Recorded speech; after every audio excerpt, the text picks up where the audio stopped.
it's a game day for the Edmonton Oilers, not a regular season game, so it's kind of lame, but it's a preseason game, and you are riding with the Oil Stream presented by Boston Pizza, the Boston Pizza Oil Stream. Kids eat free for the next 4 days here in the month of September, so make sure you take advantage of that. Minimum spend for the parent, and it's dine-in only, but kids eat free for until the end of September. So you want to get in on that one. I know the boys at Westgate Boston Pizza have already wrapped up a couple of days for road games. Go. So we'll get the nasties back out to Westgate Boston Pizza for some road games, waiting on a couple of other places to snag some games as well. I'm here on a Friday, which is really now with that being said, I'm only here for half the show. I have to leave to the airport at 12:30, and Juana's going to step in and finish it up. But I haven't been here for many Fridays. It's good to have you here for a Friday. Actually, I was saying to you and Rick earlier, the Beer of the Week segment today was I got the great Beer of the Week segment. I got so lucky. That was one Friday great. I'm in. Like, I was looking at my schedule. I don't even know when the next Friday is that so let's see here. Today's the 26th. Next week I'm in Ottawa on Friday. The next week I'm in Sask. After that I'm in BC. Yeah. The 24th I have a game here. Right. And then off to Sask. And then the playoffs. So yeah, I might not do another Oil Stream on a Friday until after Grey Cup. You're going to Winnipeg, right? I'm going to Winnipeg. Yeah. For tomorrow's game. Tomorrow's game. Yeah. Okay. Because I'm with Suits and Rod. They're coming here. They're coming here after the BC game. Yeah, because they're doing the game in BC tonight. Then yeah. Listen, we talked a little bit about it on the hangout at the end, and Jay was really good with what he said. I think, you hopped on yesterday with Reed and Jay. Just absolutely devastating yesterday, the news. That was tough, yeah. There will be, Reed was down at Commonwealth. He talked to Chris Morris. Ed Hervey spoke as well, and they will be doing a tribute to Larry Thompson. Dusty, I was sad when I saw it, and I don't know Larry Thompson. I shook his hand, said, "Nice to meet you. I'm Tom." And I'm the one who wrangled you stole him and wrangled him into our studio up there. Yeah, Evan Dom was not, and Mike Arcuri weren't too happy with me, but it was a great day on EST, and I think it's a homegrown success story. The fact that he pointed to his seats at that press conference that announced him and his wife Deb and the family had taken ownership of the team. It's like, I think Jay said it well. It's one of us from here that grew up cheering for the team getting to own the team.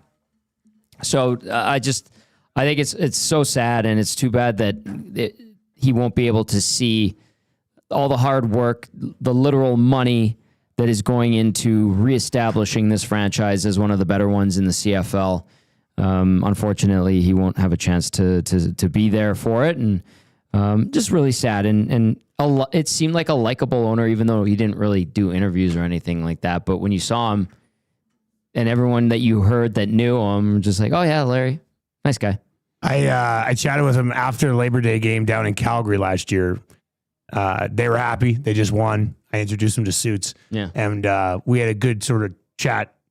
And he was actually really funny. Yeah. Like, when we chat, I was just like, oh, I did not expect that. Like he had a couple of one-liners that were actually pretty hilarious. Well, so. I know people that are very close to him. I know his brother-in-law, who is one of the Oilers' game day equipment guys, was with the team, a decade plus ago.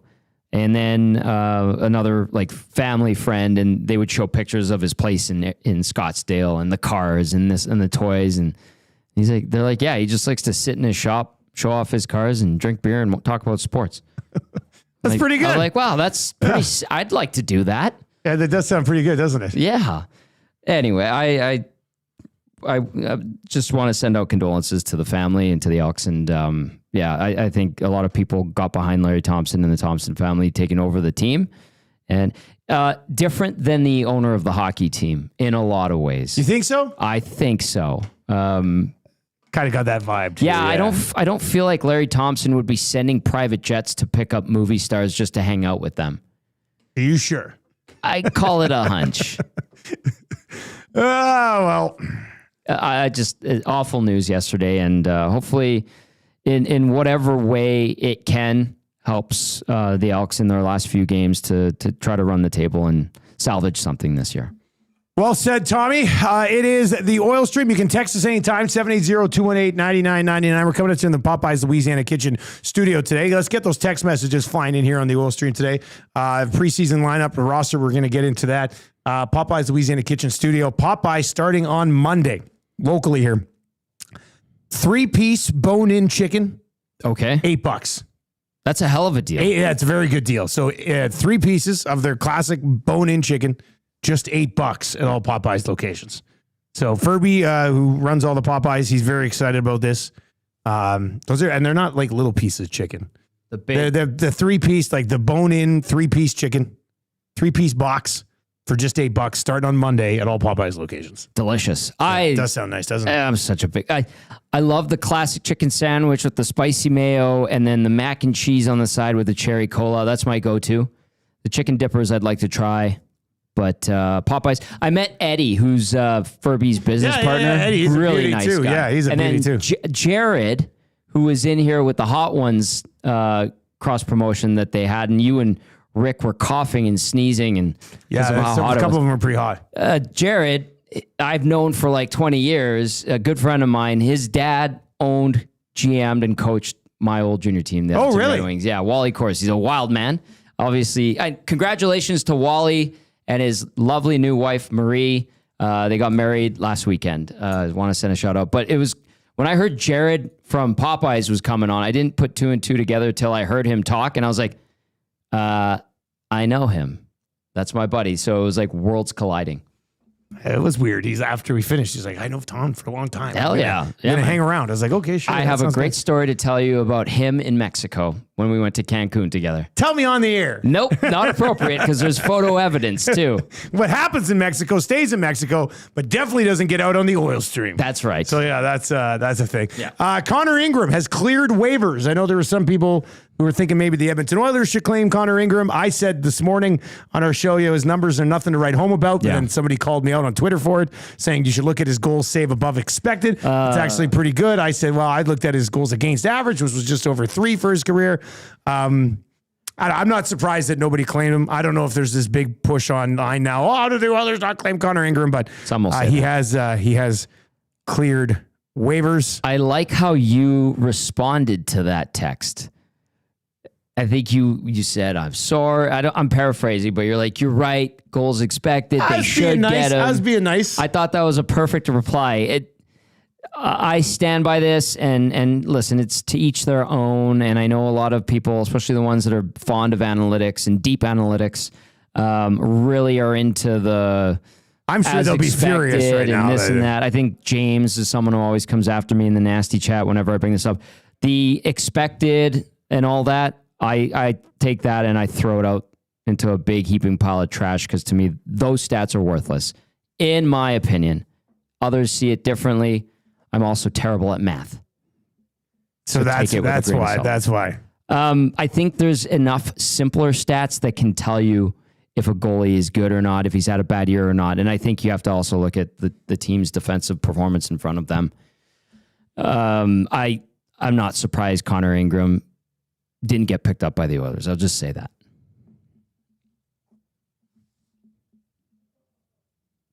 Am I just being flamed? No. I'm just reading here. Blue Bullet Brad is, I think he really wanted him to claim him. He's a oil Twitter sphere contributor. Okay. He says, tweeting my contrasting views about Ingram in real time has got me mentioned on Low Tide Show and Dusty's show this week. Well, Low Tide gave me a shout out. Dusty read my tweet without crediting, but you all knew it was me anyway. Of course. Sure, I guess. Yes. Yeah, it was Blue Bullet Brad who thinks they should have claimed Ingram. And we'll see. Who knows? Maybe it's one of those stories where Ingram goes on to start somewhere and has a great career. And you look back on this day and you go, the Oilers had a shot at him and they didn't get him. I know that's happened with other goaltenders before. Sure. But to me, it's not the end of the world that they didn't claim him. I'll just say that. I mean, maybe it was a good thing, but I'm not like, oh my God, I can't believe they didn't claim him. I'll stand with you in lockstep on that one. Speaking of goaltenders, I wonder if they would trade a forward for him. The guy go clear through waivers, and they flip like, I don't know. I think I saw somebody on Twitter be like, Max Jones, just flip a body out, bring him in, that type of thing. Yeah, just to get a contract off the books. I don't know if they're really hot and heavy, infatuated with him, but I suppose I can ask around. Goalie storylines, a guy that a lot of people tried to will into the Oilers getting here, Carter Hart. Did you hear what happened with Mark Lazarus with The Athletic? Okay, I saw something, I think on Mark's Twitter, but fill me in on this. I read his article as well. So, it's speculated that I believe it's Carter Hart. People are talking about him potentially winding up in Vegas. Mm-hmm.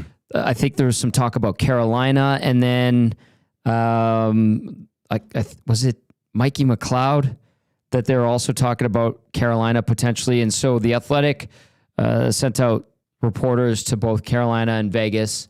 They like discussed their main hockey reporters. Yeah. That's what Lazarus does now, yeah, right? Exactly. And in Carolina, Taylor Hall spoke to the reporter. Rod Brindamore, not in a scrum, kind of away from the scrum, also addressed the potential of bringing in one of the Hockey Canada 5, I think is kind of the moniker they've given those guys. And then Lazarus went to the Golden Knights training camp, was given a credential for the day, was going to cover the preseason game, and spoke to Noah Hannafin in the locker room after practice about it. As Lazarus described it, Hannafin shared his thoughts, didn't seem put off by the line of questioning. Hannafin's been in the league a long time, is well-spoken, I think has a good understanding of things. And that's why you go to veteran guys like that. Yeah. And so from what happened, I'm paraphrasing, I'm putting it in Cole's notes here. Lazarus was asked to leave the team practice facility immediately and had his game pass revoked for that night by the Golden Knights PR staff. And they said that they felt he not bombarded, but not attacked. But there was a term used in the article where he came after Hannafin in a way that it made him uncomfortable. And Lazarus like, no, man, he answered the questions perfectly fine, seemed to be okay with it. It's actually the PR team having issue and revoking press pass. And listen, this is a touchy subject. I know a lot of people want to be over it, but it just won't go away. Yeah. Right? We're going to find out a couple of these guys are going to sign with teams. They'll be back in there. They'll be back in the NHL. And the media and the attention will follow them. That's what happens because it's kind of, it's messed up how everything came to be and how things went down. And it's not something that hockey is proud of by any means. So it's not like it's one of these stories that's going to go away. And Lazarus said it's I think he used like alarming or worrisome that the Golden Knights PR team handled it that way because it could set a precedent that if you say or ask a line of questioning that isn't kosher, quote unquote, or something they're okay with, they're just going to yank and revoke your press pass. Like that's not how it's supposed to be. So I'm sure the Professional Hockey Writers Association will put in a formal complaint to the NHL. There's going to be a whole debate and discussion and investigation into it. And he must have done something that I don't like if Hannafin was fine answering the questions, something must have come up then. Yeah, like there could be more two to sides to every story. Yeah, that's true. I mean, I have a hard time believing they just stripped his pass because he was asking Hannah. Like, I wonder if I'm gonna look it up. I didn't have it in front of me. I read it yesterday because I was like, what now?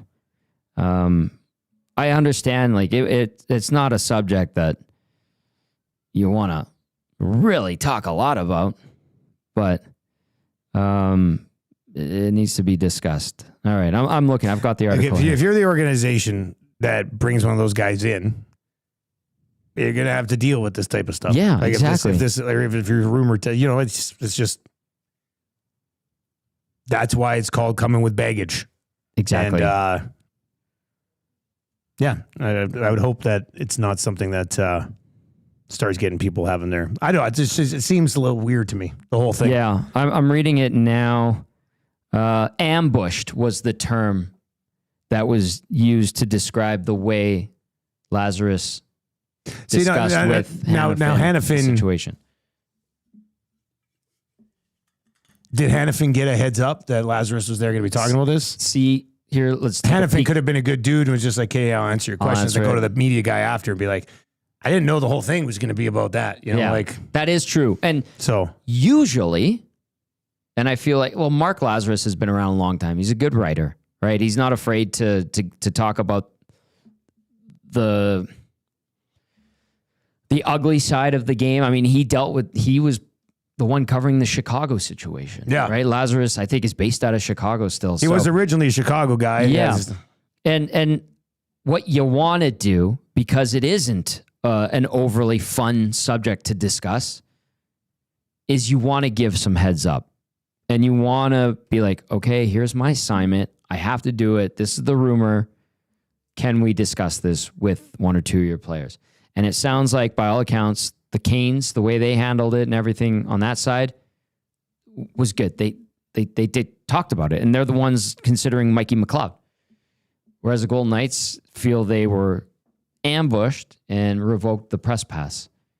Usually like a discussion after the fact would happen with the reporter, maybe a call to that reporter's editor. And so, you know, it's all of this is not good. But it is worth discussing because it's an interesting development in regard to a guy that's from here, and that Oilers fans are like, you got to go get him to improve your goaltending. And it's like, well, look, you think it's already a problem in a market that isn't as crazy about hockey as Edmonton. What if it happened in Edmonton, Calgary, Vancouver, Winnipeg, any Canadian city? No wonder he doesn't want to play in a Canadian city. Yeah, I mean, if I was him, I'd probably stay as far away from Canada as I possibly could. All right, the Edmonton Oilers will play the Jets tonight. Here are the line combinations. Let's give them to you and then definitely read into it way too much. Please do. Adam Henrique between Savoy and Mangiapane. Tomaszek with Kapanen and Howard. Philp with Hudson and Janmark. Szymanski, Jarvanti, Mariala. Nurse with Stetcher. Kulak with Regula. And Deneen with Brown. Pickard and Johnson. Johnson will be the two goaltenders that'll be dressed tonight. Tommy, what are we seeing here? What are we seeing with these line combinations? Is that the Oilers' second line to start the year, but with Henrique in Nuge's place? Is that their third line to start the year and Nuge plays with somebody else? Because who's key contributors that aren't in tonight? McDavid up front. McDavid, Draisaitl, Nuge. Yep. Who else are we missing? No, Frederick. Oh yeah, Frederick. McDavid, Draisaitl, Nuge, Frederick. Right. Yeah. Okay. So what are we? What's Knobloch trying with this group here? I think what you said there about Mangiapane, Savoy on Henrique's flanks being kind of having Henrique as a placeholder for Nugent Hopkins, I think that might be fair. Yeah. I think that has some truth to it and potential to be the case of Nugent Hopkins sliding in there when things start going for real. Tomaszek, however we're saying it. Steady diet of him down the middle here so far. Yeah, that's to me something that stands out, and I think he's been okay on faceoffs. I watched the other night, and he won a few, lost a couple, but I thought his line against Seattle was actually pretty good. I think he made a nice play to set up Mangiapane, and it was kind of all him working the puck down low by himself around the net, feeding Mangiapane, who I think sailed it above the net on that play. Let's see how Ike Howard does.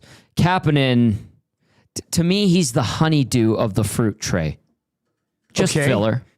Wow, you don't like honeydew? No, I don't think. Which one's that? The green one? The fact that you don't know that is a tell as to where honeydew sits on the fruit tray hierarchy. There's the melon, and then which one's the honeydew? The smooth one or the one that's a little rough? It looks like cantaloupe, but it's usually like yellowish green. Yeah. Yeah. It's filler. So it's a green fruit though, and then the cantaloupe is the orange one. That's right. I do like cantaloupe. Cantaloupe but I'm actually okay.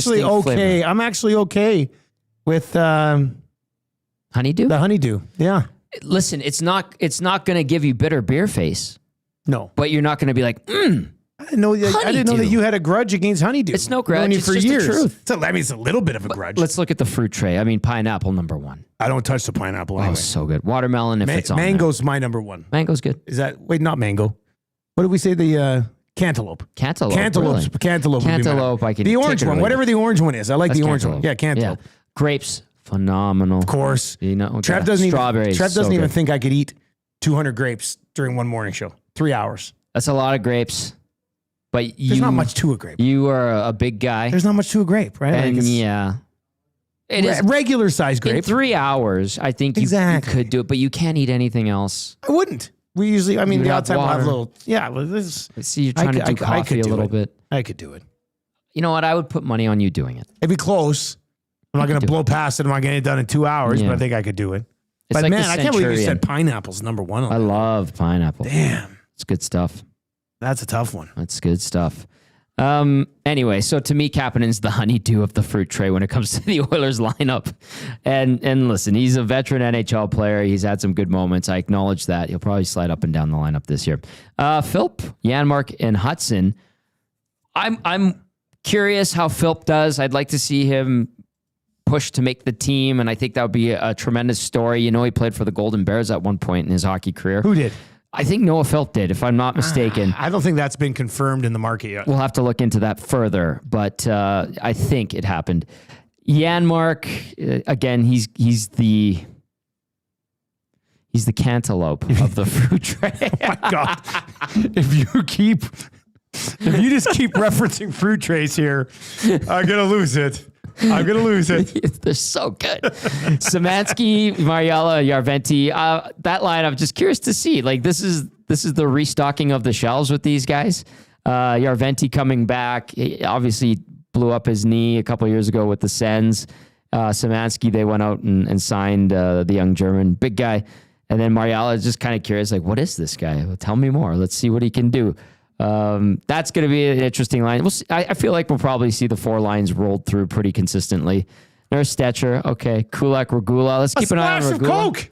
A splash of Reed Coke. Wilkins has brought in a splash of Coke on his own. And Deneen and Brown, look out. What is this all It's a about? splash. Well, because he loves to have a splash of Coke around the Is office. this something to do with the meeting? Are we having this together or is one of these for Tommy? Here, Tommy. Oh, hi. Thank you, Splash Reed. of Coca-Cola from Reed Wilkins. Thank you. I'm not a soda Thanks, guy, but Reed. for Reed, I'll do anything. Just a little sipper. But not enough sugar to damage your teeth. Yeah. No, you know what? You know what I thank wouldn't you. mind? I wouldn't mind topping the rest of this up with spiced rum. That is a fresh cola. You know what? I will say something about a small little glass of pop like this. Mm-hmm. It's almost enough. It is. You're like just a little get sip. that. You're like, oh, pop. And then you're like, unless there's alcohol in it, I don't really want to drink a lot of pop. Yeah, that's fair. Anyway. Anyway, I would have to say that Kulak is like the Coca-Cola of the Edmonton Oilers lineup. Okay. I think this glass is leaking. I think he gave me a glass with a leak. A defective glass. I think so. It's a plastic cup, but It's a plastic cup. that's just a detail. What a nice treat. How good a guy is Reed Wilkins, The eh? best. I wonder if he used to bring Stoff splashes of Coca-Cola Well- at the old place. There's probably tons of Rockstar cans left strewn about. So I'm just trying to look. So let's just say, what are the odds Tomasek is the team's third Tomaszek or whatever you want to call him? Yeah. What are the odds that he's their third line center to start the year? He would have to outplay Henrique. and they haven't done Frederick at center yet, have they? Nope. So they've rolled him consistently. It grows every game they put him there. I mean, they haven't even put him on the wing yet. Exactly. All they've been doing, all you've seen him so far is down the middle. Yeah. So that makes me think that they like him as a third line center. Mm-hmm. So do they start the year 97, Nuge, Tomaszek, Philp? Perhaps. And if they do, then what's the rest of this lineup look like? Tonight, they've got Janmark with Phil, so I'm assuming it'll be Janmark on the left, Kapanen on the right. Yeah, I like that. That's Okay. fine. And then Nuge, let's say it's Savoy, Yeah. Mangiapane. Yeah. Frederick gets a few more looks up with McDavid and Yeah, Draisaitl. and I don't think we got a full. I don't know. We And didn't then see much the other night from that. trio. Tomasek would be with Howard and Henrique. Who we're missing? Potentially. We're missing somebody. Lazar's not in there. Lazar's not in there. I think we're missing somebody. Yeah, we're Or is that the group? missing. Who are we missing?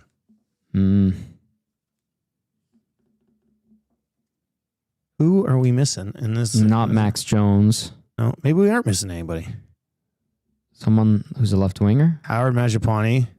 Oh, Podkolzin. There you go. We've been missing Podkolzin, Podkolzin. We'll see when he gets back. Yeah. Well, Podkolzin's going to be in there. So listen, Podkolzin would just be rotating with Kapanen.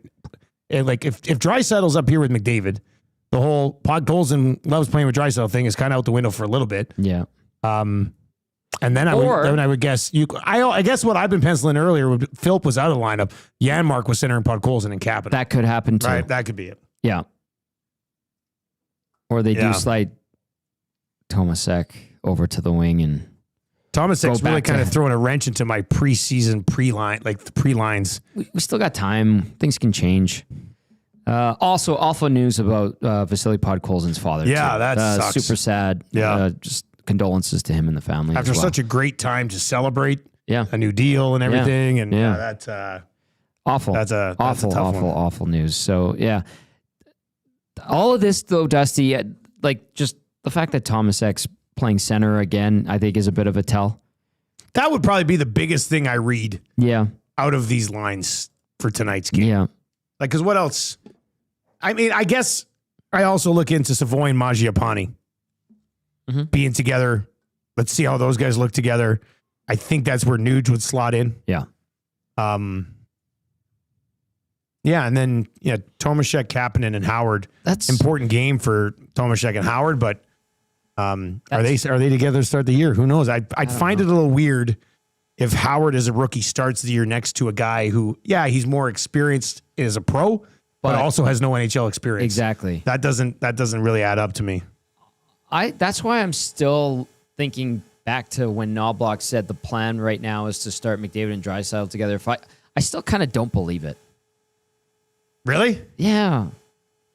I don't want to believe it. Then why would you waste preseason reps by not letting them skate with other guys? I know. To kind of see what's up. Part of that doesn't make sense to me. Yeah. Or maybe my reaction is I wouldn't do that, but not that it matters. It just kind of surprised me a little bit. Or do you think maybe he did that to just get it in people's heads that we're going to be seeing those two together quite often, which we already do? The Gordfather texts in. The knock on Tomashek was speed. Henrique's boots are pretty heavy, so all he has to do is look better at 3C than Adam Henrique. Yeah, and I don't think Henrique's suited for center on this team. I think he's better served as a winger. This is crazy that it's popped in my head. What if Henrique ended up on the wing on one of the top two lines? I don't love it, but I just don't like instead of who? Anybody. Like right now, Kapanen. Frederick's. No, but I don't think Kapanen will be in the top two. I know, lines. but sometimes they put him up there. Reed pointed that out, that there are times when that's ridiculous. They slide Kapanen. I agree with you. All right, I have to leave. Okay. I'll let you talk about Safe this. travels. I'll let you talk about this ridiculous ideal. Ridiculous. All right. Dusty is off. We're running here on the Oil Stream presented by Boston Pizza. Matthew Iwanyk is going to slide in for the last half of the show. You can text us 780-218-9999. Get to the nasty chat as well. And we're getting set for tonight's Oilers-Jets game. Edmonton back in action on Sunday as well. And in terms of the Winnipeg Jets lines, via our good friend Mitchell Clinton from the Jets radio broadcast, here is what we expect from Winnipeg tonight. In the Mesnikov between Niederreiter and Iafallo. Barron with Kepke and Pearson. Zhilkin between Barlow and Lambert. Gustafsson centering Di Giuseppe and Vajamo. I'm going to go with a soft J on that one. Julian, the extra forward. Phillips with Fleury on defense. Stanley with Heinola. And Sautner, former Oil King, Ashton Sautner with Bauer. Barteau is the extra defenseman traveling to Edmonton. DeVincentis starts in goal for the Jets with Poulter backing him up. As we welcome in Matthew Iwanyk. Hello, Matty. Difficult to goaltending tandem to have to deal with him. Yeah. Well, the Oilers have Pickard and Janssen. Although Janssen looked pretty good, made some big saves in that split squad game down in Calgary. And Dusty and I were just talking about the potential. Like, are we getting some tells from this lineup tonight? Tomashek centering Howard and Kapanen. Henrique centering Mangiapane and Savoy. We're saying, is Henrique a placeholder for Nugent Hopkins between Mangiapane and Savoy? I think that there's some potential truth to that for sure. Is it time for that now? We start reading a little more into these because there's still there. quite a bit of preseason play to come for this Oiler team. Yeah. What do they got left after tonight? They get Vancouver on Sunday. They get Wednesday Kraken, Friday Canucks. So now you're kind of having to really gear up and get ready to go for the 8th. Exactly. We're past the halfway point of the preseason. Training camp's been steady. It's been steady, and they've had their day off yesterday. So yeah, I think this weekend is where it kicks into high gear, and anybody looking to make an impact, fighting for that 13th forward spot, maybe 14th, depending on how many forwards they want to keep compared to how many defensemen they want to keep. And this is it. This is the week to make some hay, in my opinion. Well, you're probably right. For Oiler fans, they're going to be very excited that Sunday they get to watch this preseason game. Ah, that's right. On TV. That's right. Canucks, Sunday and Friday, you'll be able to watch it on Sportsnet. You'll get those actions, or that action right there. But you guys are probably right on everything you're saying, and then the placeholders of all that. And I missed it because we switched the TV to the Ryder Cup over there. And also, did you hear me popping the balloons? Is that what you were doing? Yeah, it's my birthday balloons.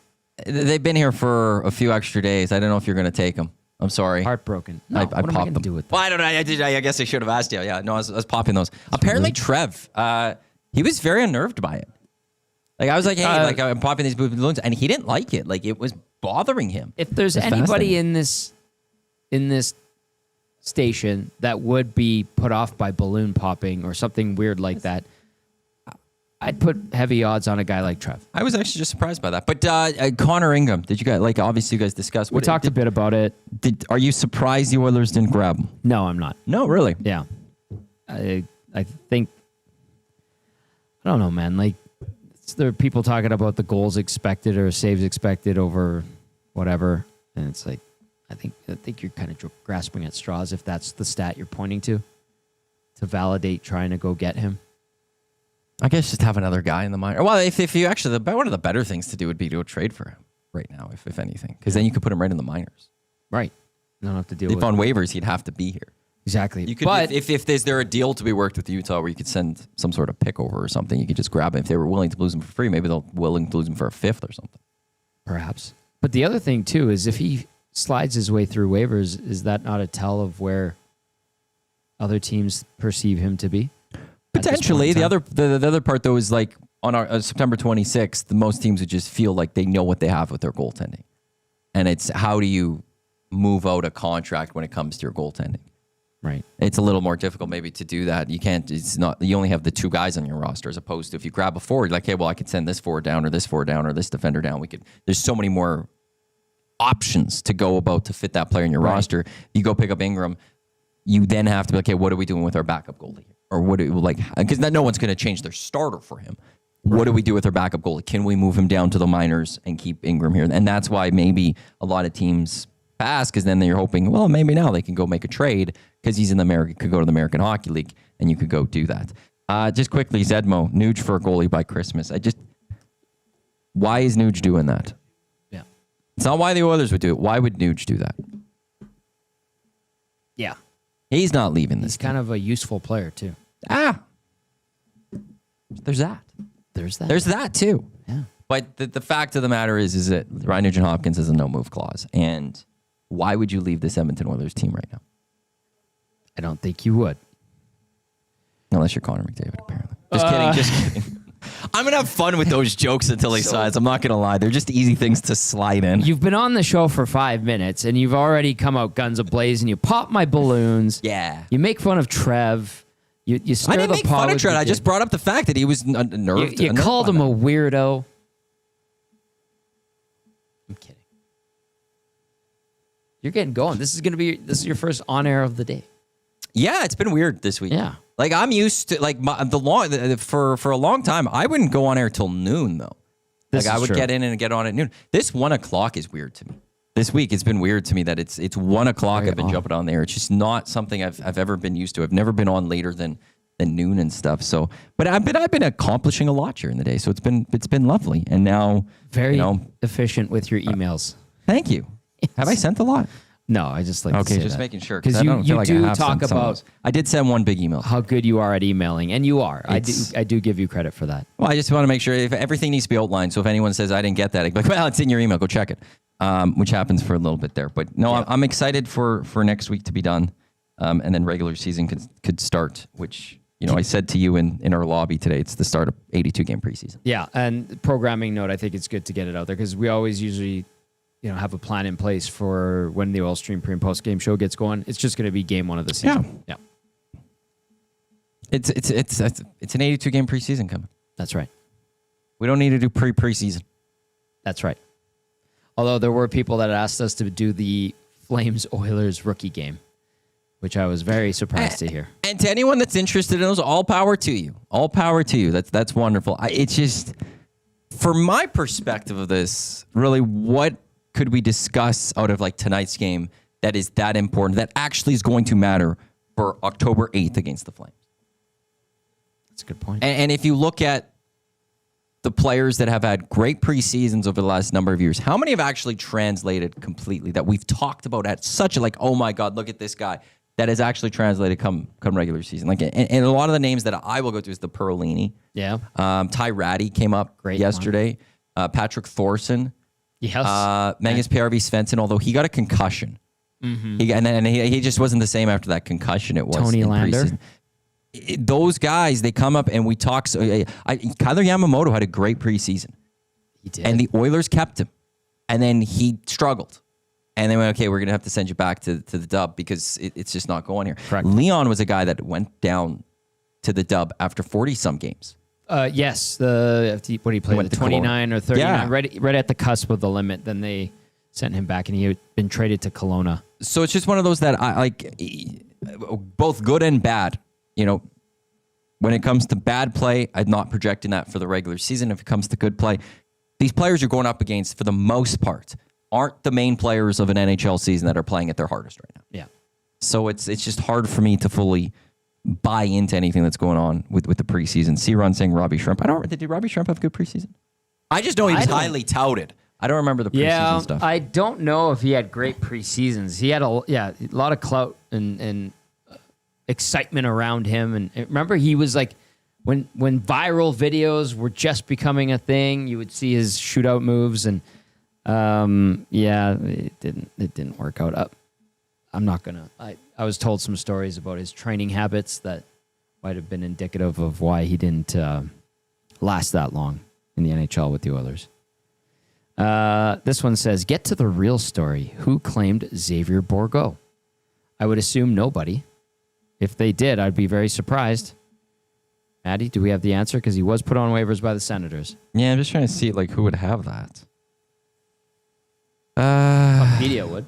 Do they? Yeah, they usually have that. Xavier Bourgault, I can't remember if he was No, he wasn't an analytics pick. There was someone else a couple of years prior to him. Marco Waugh was a pure analytics pick for the Oilers, like 2016, 2015, somewhere around there, and that one never panned out. Anything on board? Everyone on waivers yesterday cleared. There you go. Who else was that? So that's Ingram, Bourgault. Who else was put on waivers? Is this from the 20? It doesn't say Bourgault on the list. It must be just longer than they were saying. Okay. And then here's... Oh, yeah. So, yeah, he cleared. Yeah, he cleared as well. Okay. Oh, and then this was the list of the people placed on today. That's what I'm looking at. Like Ivan Fedotov with the Blue Jackets is on today. Okay. But yeah, no, Bourgault did clear yesterday. Here's another thing. Speaking of the goalie thing and maybe indicator where Connor Ingram stands in general around the NHL, the Maple Leafs signed James Reimer to a PTO today. That's a good point. Who would you rather have, Ingram or Reimer? One guy's way younger, showed some upside on some bad teams, was also available, and they went and got Reimer instead. So, and they already have Joseph Wall and Anthony Stolarz there.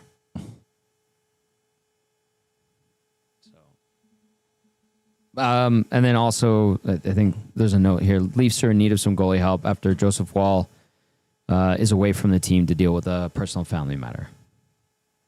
So, just to fill up some ice, I guess, for a few days. Yeah, maybe. That's what it is there.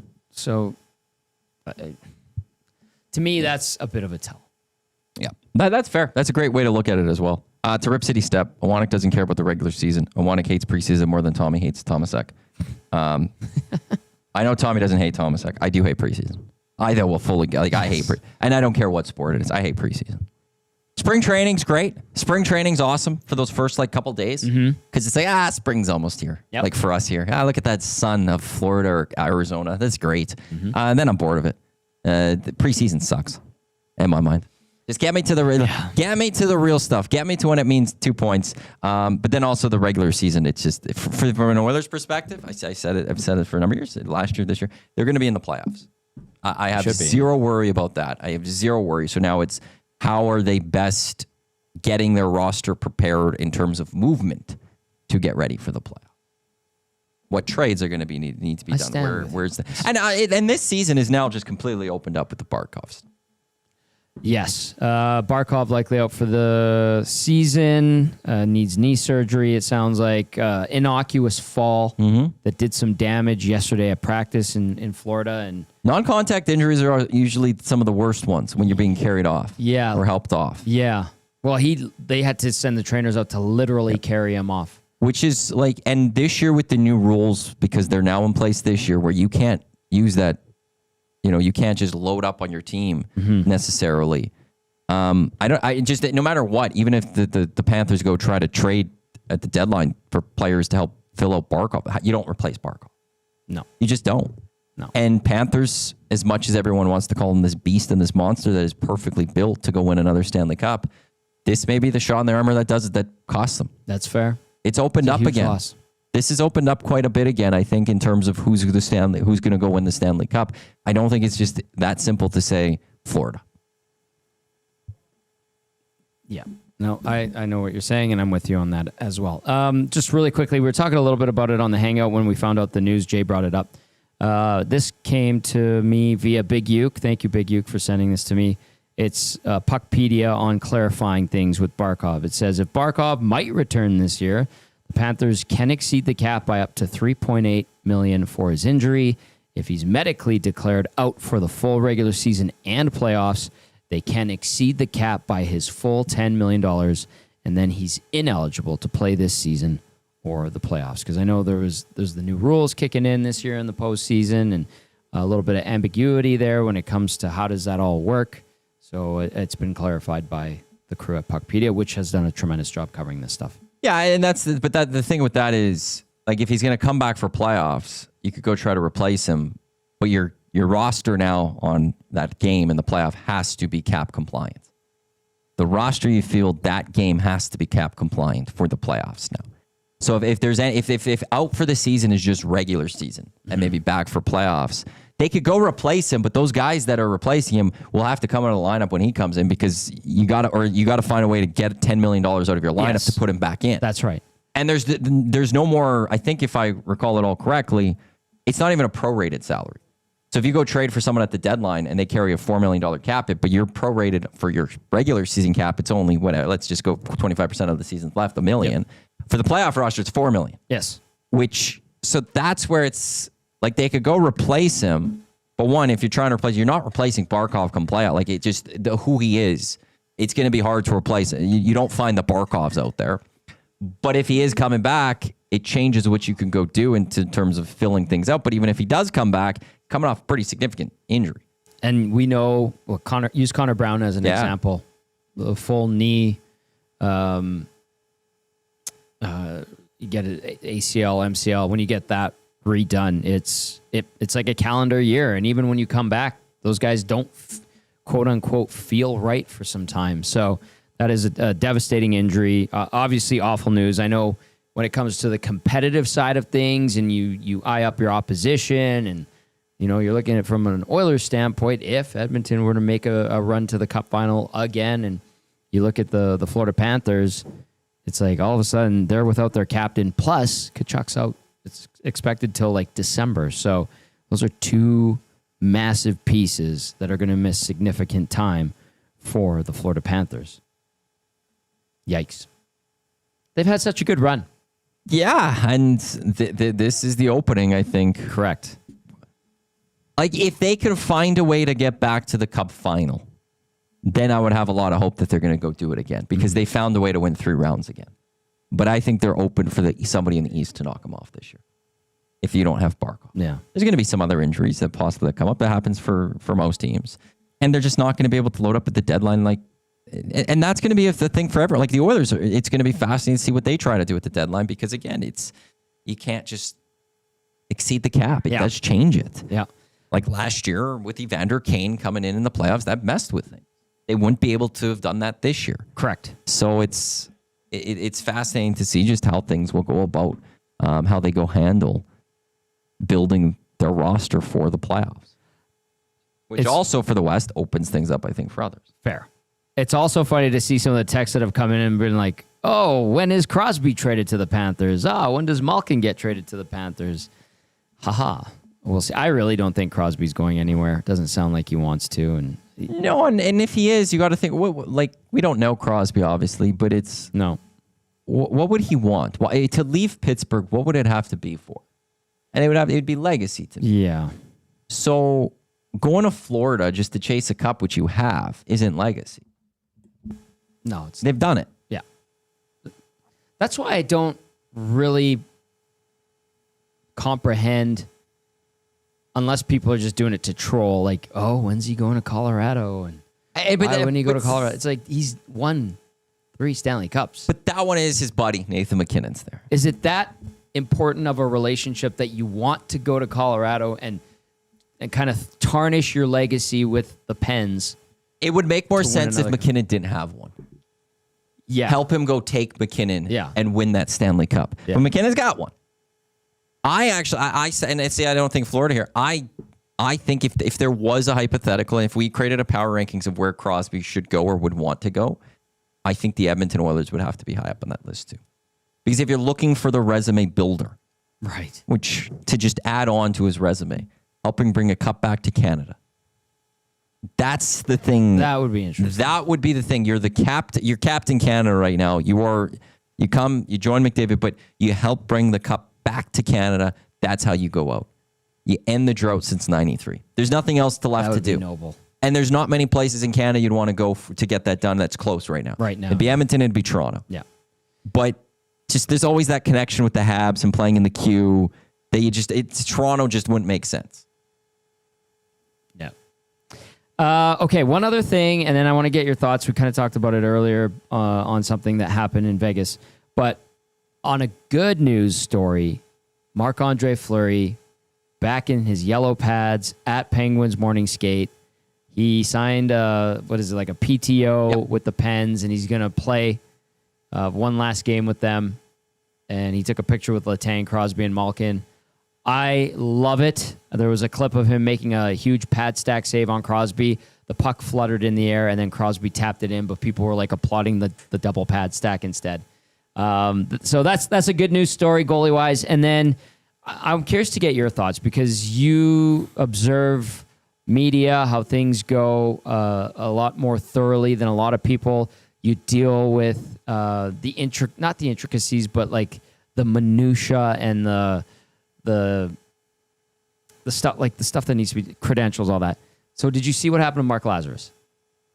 I saw some of what happened. He was asked to leave Golden Knights training or their practice facility. He had his credential revoked for the game that night because the Golden Knights felt he ambushed Noah Hannafin asking about the potential of a Carter Hart signing. And they revoked their accreditation of another athletic person, or was he the athletic person? I think he was the athletic person. Because I thought that he said, I had my credentials revoked by the Golden Knights. Okay, I thought I saw that they also revoked athletic credentials, and I don't know if it was his or someone else's. Well, Granger's the other athletic reporter there. Let me see if I quickly find that. Yeah, okay, yeah. but I've seen parts of that story.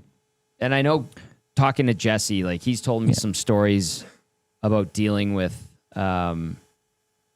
situations in Vegas that have been kind of like, really, that's what it's like? Oh, okay, yeah, he's just referring to himself as the athletic overall. Yeah. In this, because it says the team declined to allow head coach Bruce Cassidy to speak to the athletic one-on-one. He began a news conference. The spokesperson pulled an athletic reporter out of the room, told him to leave practice. So that part just, okay. What do I make of this? Yeah. I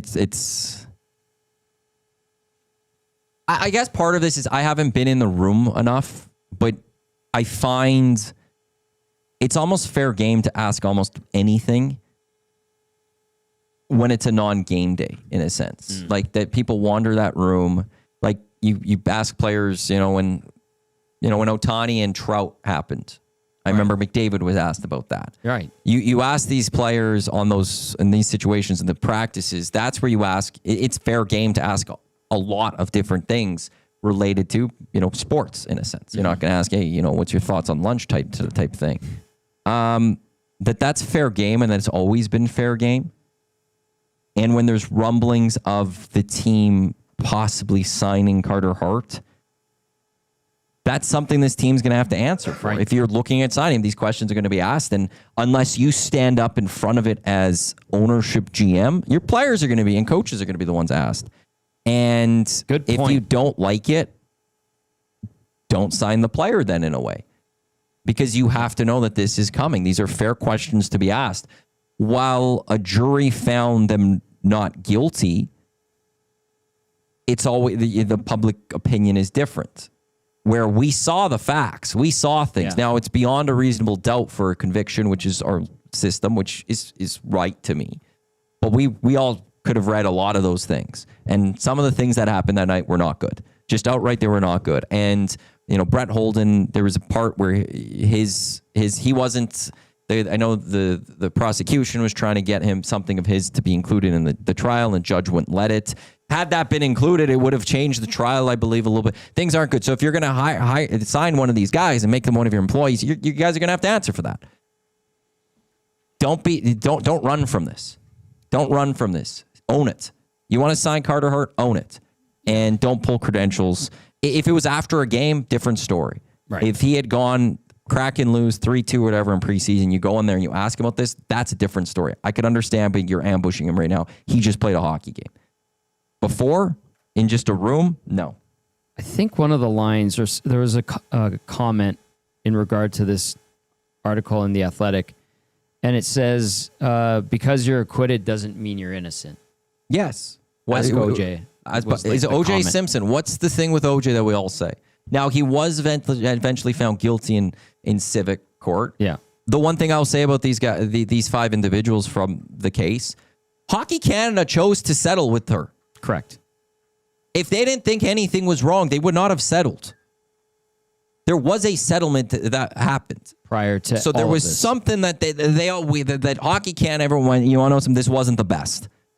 And so you're going to have, if you want to go hire one of these guys to be one of your employees, your team's going to have to deal with it. Yes.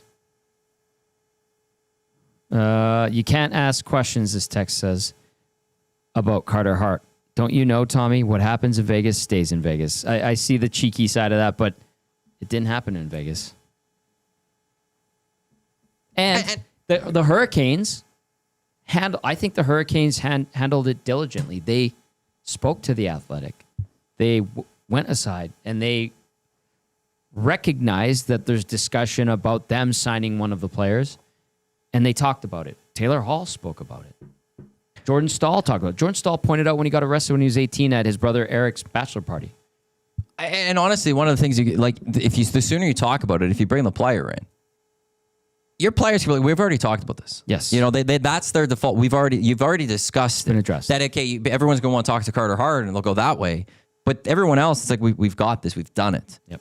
You could just move on. Yep. Now you don't look good as an organization in many people's eyes. In some people's eyes, they don't care. Some people's eyes, it's whatever. They let boys be boys, all that garbage to a degree. But in other people's eyes, this is a bad look on the Golden Knights, who generally, like Steve Sander talks about it. The Golden Knights were a great organization to deal with when he was dealing with Zach Whitecloud. Very good point. That they were outstanding to deal with on that one. Very good point. On this one, not so much. Well said, Maddie. This text says, thanks for the perspective. Wholeheartedly agree. Well said. All right. Coach Mike says, hello, hockey returns Saturday. Yes, tomorrow at 10 a.m. Myself, Belzy, and Benny right here on EST. Very much looking forward to kicking off Season 4. What's coming up next on EST Afternoons? Zach or Iwanyk Go for it. Take it away. Coming up, we've got lots to get to. 1:45, Adam Scully of Golf Talk Canada will stop as we'll talk some Ryder Cup, which is on my TV now. Lee Hacksaw Hamilton at 2 o'clock. I'm getting my time zones mixed up with everyone because he's at 1 o'clock. His time, 2 o'clock our time. There you go. Also, Zach to the Future. I know I initially thought Zach would only get about 3 of 7 right or so. I'm now thinking he might get 5 of 7. Well, You might get a big pass. You might pass by a decent margin. the difference here, though, you gave me kind of the topic, and I didn't study it. I didn't spend any time I wanted you to studying study it. That's No. why I gave you the topic. Well, I don't study for tests, okay? There's a reason I took radio and TV. I didn't study for any tests. No, I'm just kidding. But I passed well. I got 80s in high school. I did study Very good. before AI. I'm came happy in. for you. We also got a 4-pack of tickets to give away to the Edmonton Elks that the morning show was supposed to give away. Oh, They didn't do it. They didn't do it. And the only reason I'm calling them out on that one is because 2 days ago on ESC Afternoons, I said, listen to the Reed Wilkins show as well as the morning show because they each have a 4-pack of tickets to give away. And now I've got to give those 4-pack of tickets. So anyone that was listening to the morning show, where are those tickets? Well, now I'm giving them away. There you go. So Well, you might have missed the morning show. Now's your chance to get a 4-pack of tickets to tomorrow's game against the Riders. I hope that lower bowl's full. I know they're pushing for it. They're going to honor and celebrate the life of Larry Thompson tomorrow. All right, coming up next, Iwanyk with Gager on EST Afternoons alongside Zachary Kubish. That's going to do it for the Oil Stream, presented by Boston Pizza. Big thank you to Popeyes Louisiana Kitchen and Play Alberta as well. For Iwanyk and Dusty, I'm Tommy saying have a great afternoon. See you tomorrow on Hello Hockey.